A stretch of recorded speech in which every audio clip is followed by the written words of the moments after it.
Alright, welcome to another live stream. It's been a while. I've hit a bit of a wall with having to redesign all of the towns, villages, hamlets and farms to include port facilities. So, yeah, the importance of the port facilities, I just realised that it's not just a post-War of the Gods rebuild, that there's no reason why it wouldn't have been incorporated into the original design. Most of the Well, in fact, all of the towns, villages, hamlets, and farms have a moat, and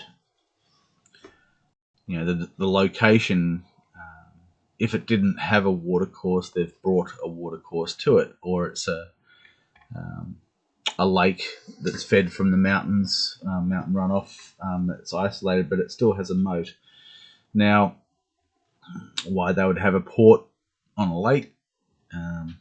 Look, the main thing is not to think too much into it. I am blowing it off a little bit by saying that it was competitive. That a lot of the design work was to show the prestige of the imperial designers, and then the high priests of these empires. Basically, they took it another step further, incorporating elemental protection and extensively using elementals for fabrication, whether that's earth moving or to basically tap into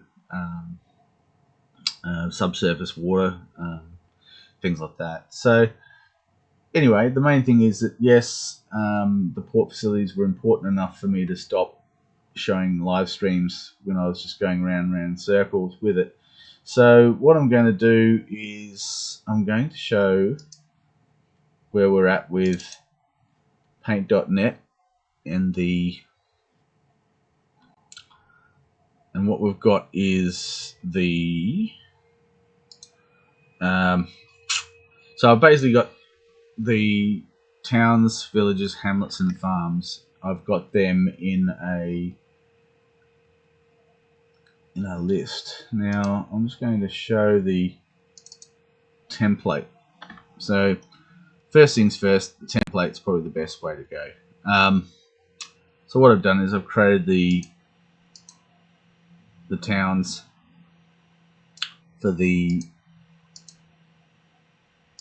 towns, villages, hamlets and farms. I've put them into a grid. So we've got Samraje, we've got Caesar 2, we've got Chakapop, and we've got Duckwin. So those are the towns. Then what I did was I've basically broken up the villages into like two parts. I don't really look. I'm quite happy to maneuver around with layers, but I do feel that reducing the number of layers to a manageable number, so that, like, for example, on the screen, I don't have to scroll, if that makes any sense. So yeah, each of the hamlets, towns, villages and farms now has a port facility. Now what I've done is I've decided that I'll embed the longboats and the longboats and longships into. They'll embed them into the port. So these don't move, but I've got another layer which I can use, which is like effectively a boat's layer. So if I want to maneuver a boat around, I can do so. I was contemplating putting a number to each boat to actually, signify who owns it. There was lots of different ways. Look, the main thing is that I think that because I'm not trying to do this as a simulator, that this is supposed to be just as a backup to the live role play, that to break it down into who owns the ship and the income that they gain from hiring out their ship, if I make it so that it's just part of their income and that it's not I mean, a player character, on the other hand, I want to make it so that for NPCs, it's like just part of their income.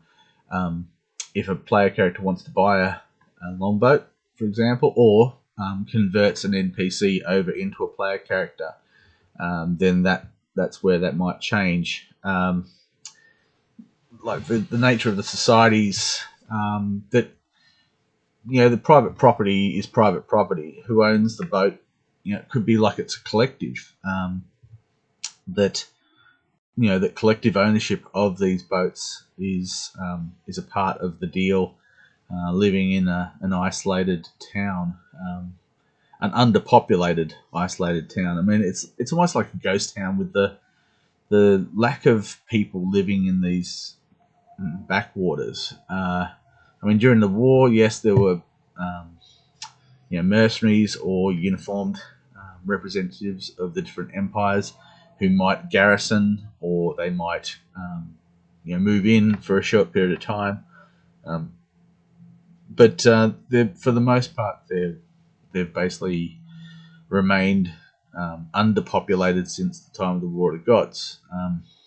The idea of God in mind is that there were 9 provinces to these baronies, and during the War of the Gods, there was a lot of casualties, and yet a lot of refugees. They fled back to the home province, which is like the main. Well, it's not like maybe the capital province of the 9, and some of the people left. Left the earldom altogether. They left their homes and fled elsewhere. And I know that's 1,000 years previously, but they still have a claim. Some of them are returning, so these places will slowly repopulate and such. Anyway, so what we've got is, as I said, the port facilities of each of these I've put in place. Now, some of them I'm trying to keep it even, make it so that the port facilities are. For some reason, there's supposed to be a barrier. Now, I'm not sure why I failed to put the barrier in, but I'm going to open up it in Excel and have a look and see. So I think we discussed this previously. Because of the size of every single block of stone on this map, you can see a little red toggle in the corner. That's to represent a comment. So when I've built this using Microsoft Excel, I have made it so that the hit points for every single block of stone is present. So it's a random number, means that vulnerabilities are not determined by me necessarily, by a random calculation, so that you don't know what you get. Everyone's got the same parameters, but the thing is that every block of stone is different. The second thing that I had a bit of trouble with was copying and pasting values only. So the size of these files, a lot of it is determined by. So I'm just going to move the Excel sheet over, and yep, for some reason it's not present. So I'm going to grab that. Now, what I've been trying to do with the fortifications is I've been trying to make it so that you have to squeeze your way through rather than. Alright, so let's just say that to there.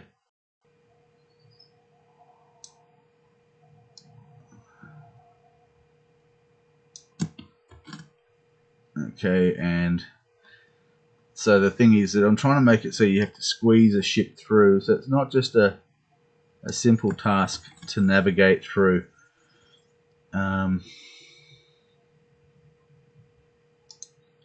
So looking at the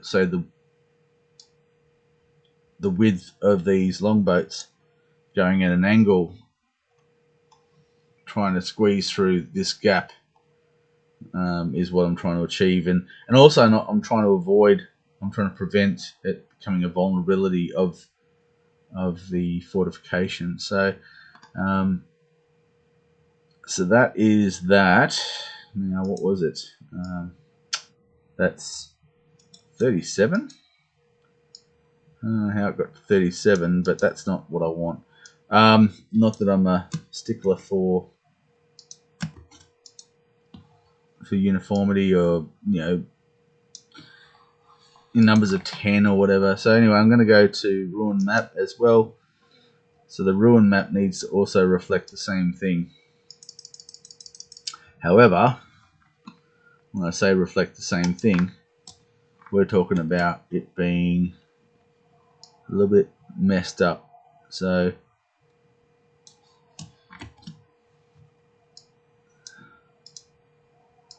effectively a breach.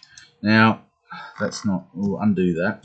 Well, no, we'll continue with what we're doing. Alright, so that's the 40 by 20 gap, and now I'm going to look at the angle of approach.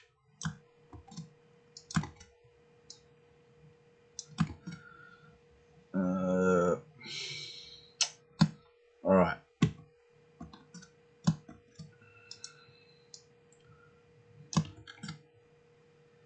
No, that's not what I wanted. Alright, so what I'm trying to do right now is I'm trying to work out a particular angle of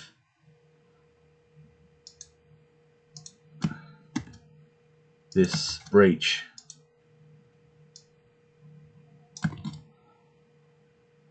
So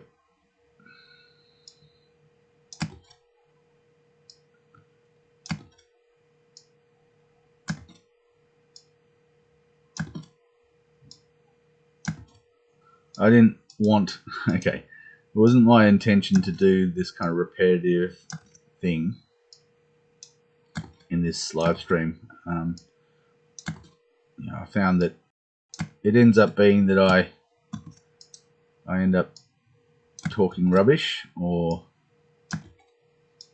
as you know, the main thing is I seem to be able to concentrate on what I'm doing manually,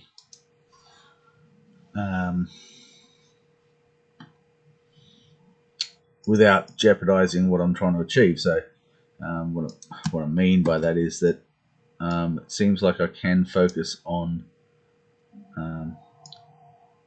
the objective, but it does at the expense of maybe making any sense. Or look, it's an interesting experiment. I don't know if it's going to necessarily work to do some of this manual repetitious stuff during a live stream and still make it so that the content is not rubbish. Yes, well, here we are. So don't like that very much. Again, I'm trying to keep so that's 40 there.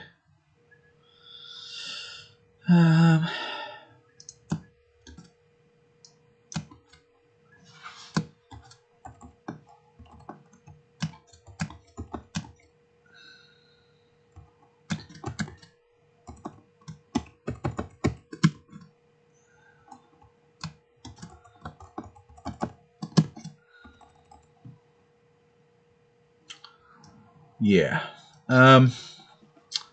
So I'm trying to do this so that it's only sufficient to get a longboat through that gap. If I make it too easy, then it creates a bit of a vulnerability to the fortification. So, I'm trying to put myself into the headspace of an imperial planner. They're not going to create in these inherent vulnerabilities. They're not going to be that stupid. So So aesthetics is one thing, but then again, it may be that the liberties that were taken by the high priests, that's really tight. Go back to the... Okay, I'll grab one of those. Now, the ruin map doesn't have any boats. I have been contemplating putting magical boats. That's not too shabby. So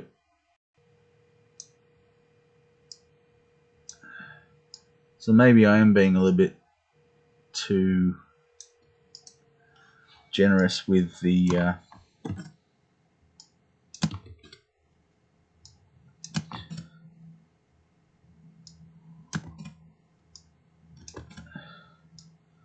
dimensions. So I'm just going to go back to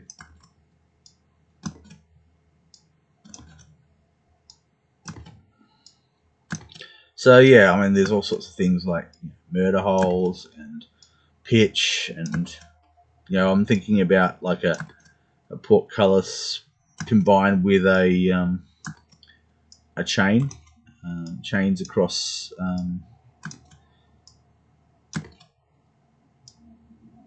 the entrance can be quite effective.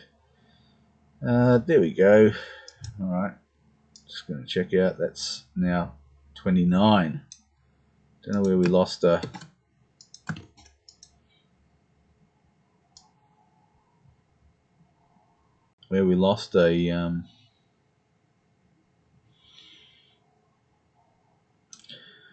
Alright, let's just take that, delete that, we'll leave that alone, I think that's alright. And then we're going to... I'm just going to leave it. Look, it's just, at some point I've just got to go, this is okay, and accept it. So I'll just get out of that. So now, as I was saying before, it's just a matter of... I'm trying to make it so that there's not a great deal of updates and rework and things like that.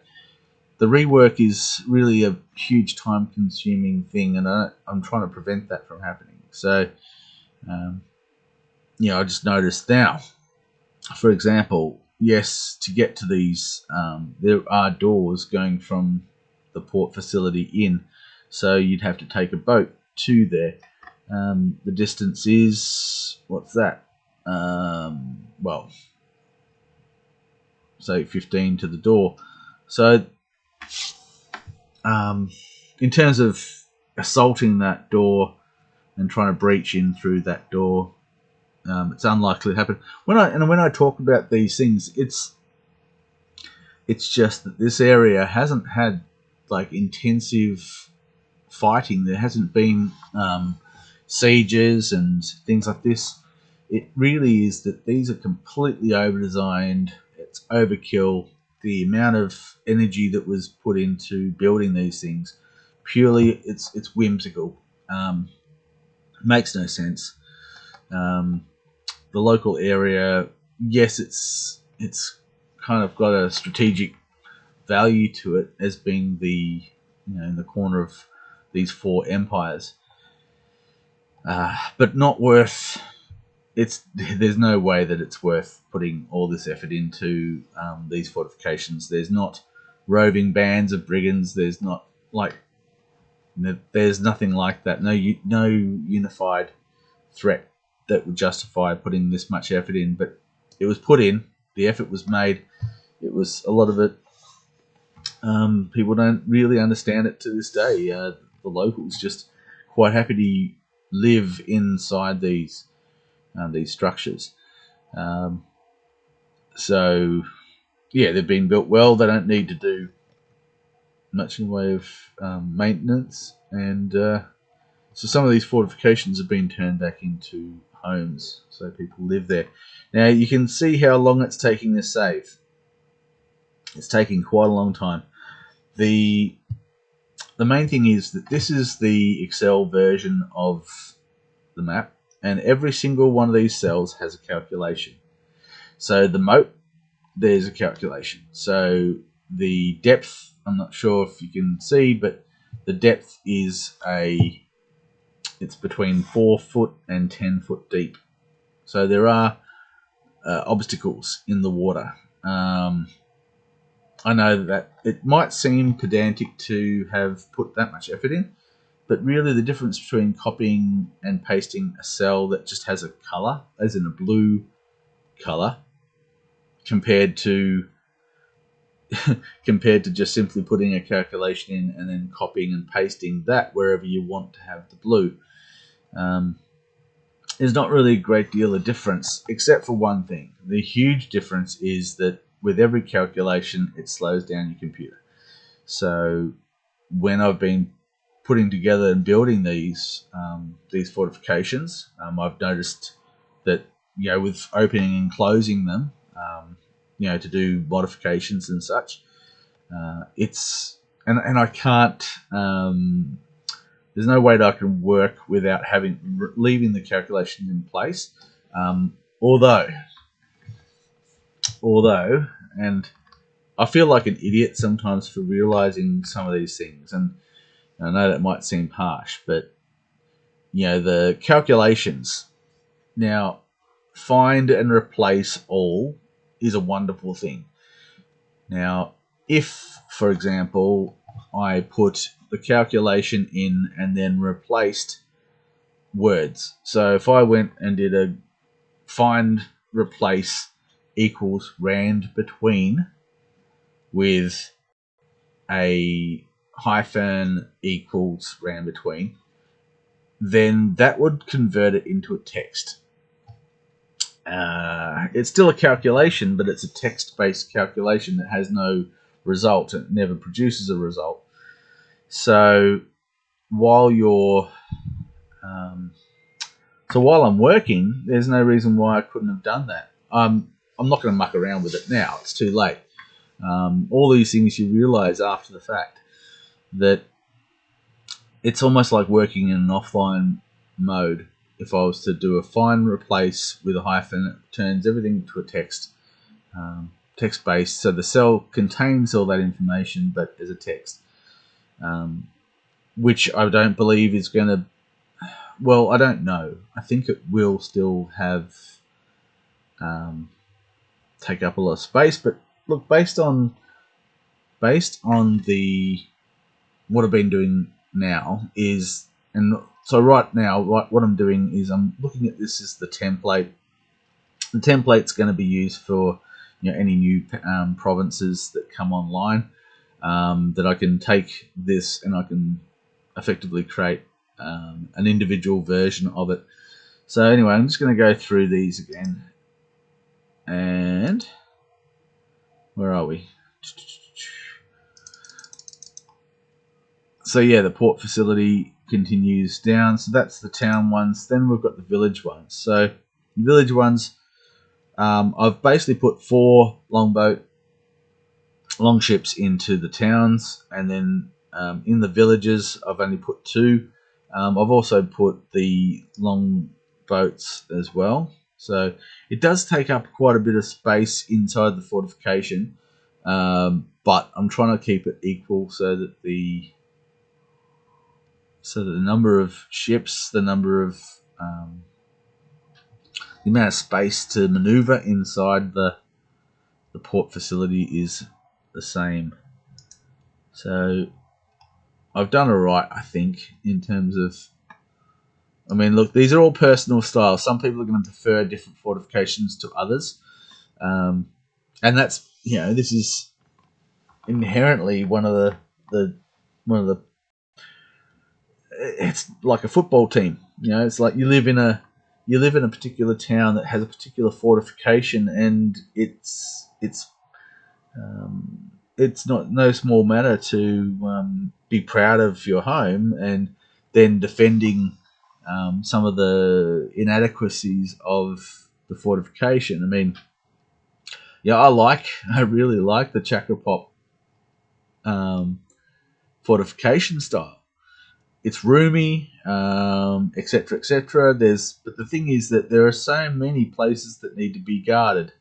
Every single one of these needs people to guard them. If there's a drawbridge, you need someone to operate the drawbridge. So if you're light on for defenders, then trying to move people from here into here in a timely manner, these things take time. Anyway, so the other thing is that the amount of space, the number of walls, the defenders.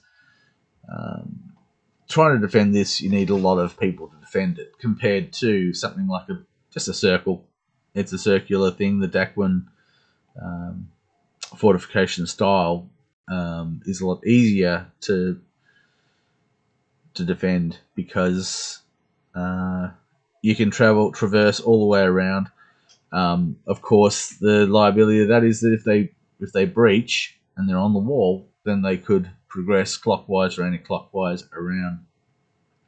With this, if they breach this, well, they still haven't breached it's the primary that is the most important. The secondary, not so much. Anyway, I keep talking about this as if there was a threat, as if there were reasons for. Oh dear. All right. Just realised something else. So you can see the number 12 here. So that number 12 indicates that I stuffed up. Again, I don't have a problem with acknowledging my mistakes. So village 3. So village 3 still has, like when I was look at again with the rework, when I was creating these, I cheated. I basically created 20 by 20 merged cells, and I put a number to them. But for it to have got all the way through to this late stage of development pisses me off. So look, I'm just going to quickly do something about it.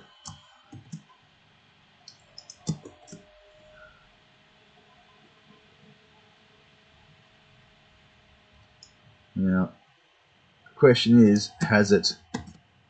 Well, okay, the problem is that where I just identified the problem, I identified the problem in the paint version of it. So it's too late now. It's kind of... But what I'm hoping to do right now is that I'm hoping to make it so that this change, I've just applied it to the original. So what I'm doing is, it might be that over time, well, any new ones are going to be taken from the original, and then any of the existing ones that still have that, well, I can go in and I can change it. So yeah, I just explained about how slow it is to load, to open and close some of these files. So just to save it takes, this is for a village. With a town, it took ages and ages and ages just before. So it's unavoidable if I'm working in the original. But when it comes to a specific town, village, hamlet, or farm that's in play, well, that's different, because what I'm going to be doing is copying and then pasting values and then pasting comments. And what that does, it strips away all the calculations, and so it should make it so much faster to do. Anyway, while I'm waiting for that to close down, over here, what we've got is another nifty little thing that I've realized I can do to kind of make up for my flaws, which is to, if I make mistakes in one thing, I can certainly go and I can change it like that. Oops, not like that.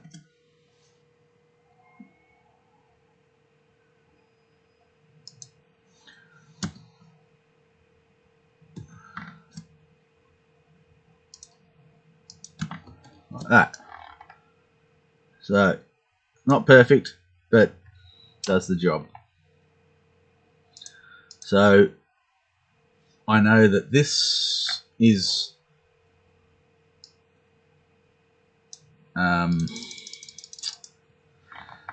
look, it's just okay. Look, it's a solution. This is the template. So effectively, just by modifying it in Excel, which I've already done, and then copying and pasting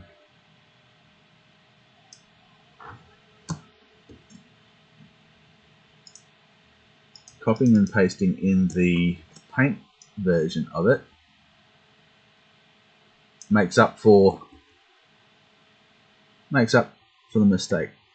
All right, so look, there's some things that are critical mistakes and some things that are a little bit more forgiving. This is an example of a forgiving one. So all I've done is I didn't create another layer to work on it.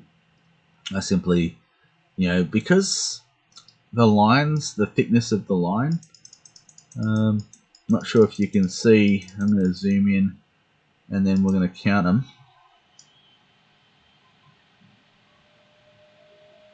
Alright, that's 1 pixel, that's 2 pixels. So I've made it so that the lines around the perimeter of each of these is 2 pixels. So I've kind of tried to remain constant with that. And so that gives me, there's a fair bit to maneuver with, not just one.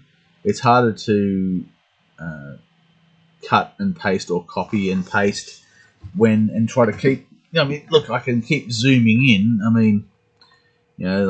For example, I don't know, that place there. I know this one here. And then I can zoom in. Then I can try to be accurate, but you might have seen before what I did was I just went and just did that. Alright, now you can see at the top here, I'm not sure if you can see at the top here, that I've copied from right on the line, but then down the bottom here I've done it from the middle, over here from the middle, over here from right on the edge.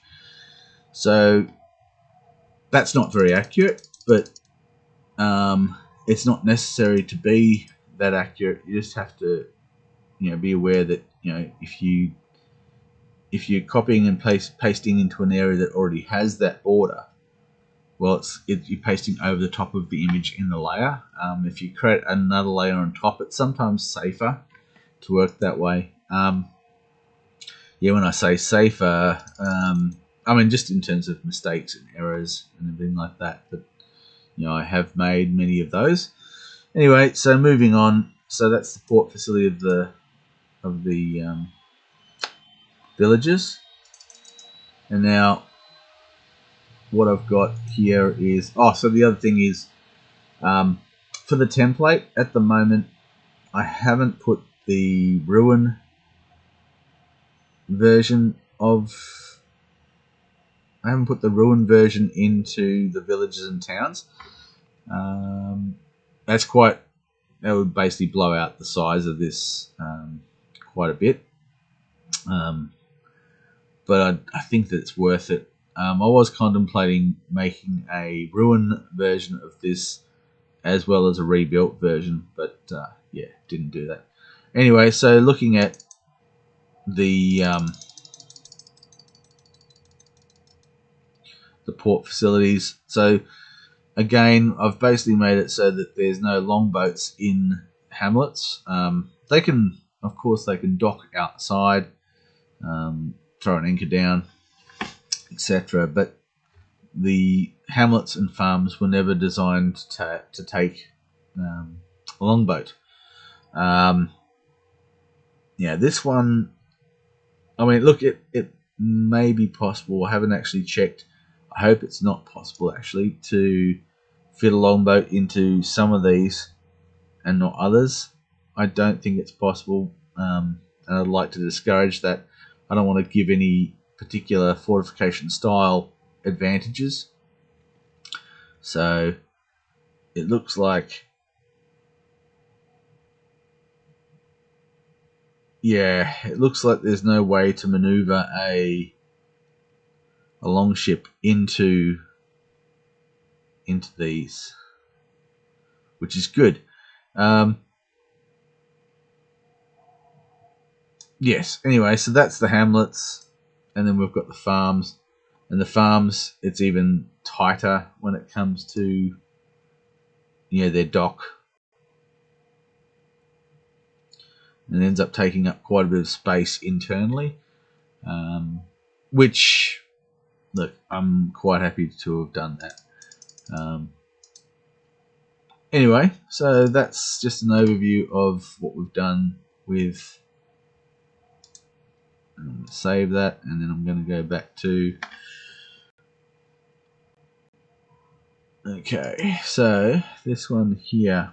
Okay, so this is stock arc. This is a live, in the live environment. So with the campaign started, there are people from the town of Bella who are currently on campaign. So the results for those campaigns are elsewhere. So the character sheets. So when I say character sheets, these, again, if you haven't seen any other ones, I've broken up groups, the people of Valini into groups of 5. So I'm calling it a character, a party, so like an adventuring party. So I'm basically collectively making it so that their tax income, their modifier for geopolitical, their serial number. I'm kind of making it so that we keep them in a group of 5. And so these are people who know each other, like their relationships are tight, and they don't break those relationships. So you can't sort of pick and choose. I'm making it so that, if you want to hire them for geopolitical purposes, you can only hire them as a group of 5. So some people won't like being constrained in these ways, but just for management for me to manage the geopolitical moves, cutting an entire block of 5 and creating 4 of them to create a geopolitical company, rather than having to muck around with individuals. I think that if I wish I had have stumbled upon that idea, that concept years ago. As I said, I've been developing this for quite a long time, and I'm really happy that I've got results now to the point where I feel that I can show it without embarrassment or look, I'm proud of what I've done, but the thing is that I'm quite happy to kick myself a little bit and try to find a solution for it. It's not perfect, it's workable. It's that's all you can really, as long as it's effective. It doesn't have to be perfect. So, anyways, so that's just an overview of that. Now, I'm going to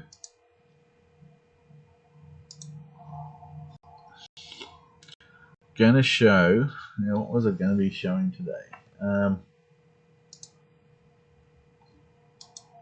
I was going to be showing a few different things. Main thing is that I cover over all the different things I wanted to do.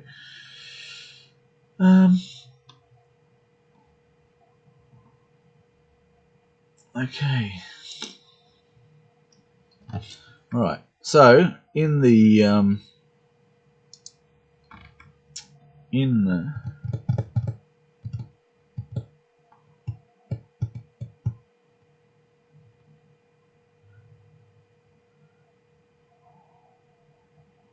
okay, so just trying to think of where we're at. Look, I might take a break. I've been streaming this for a little while now. covered over a few things, but there's plenty more to cover over. But I really do want to try not to blow out the length of these live streams. At the moment, like, we're on 40 minutes.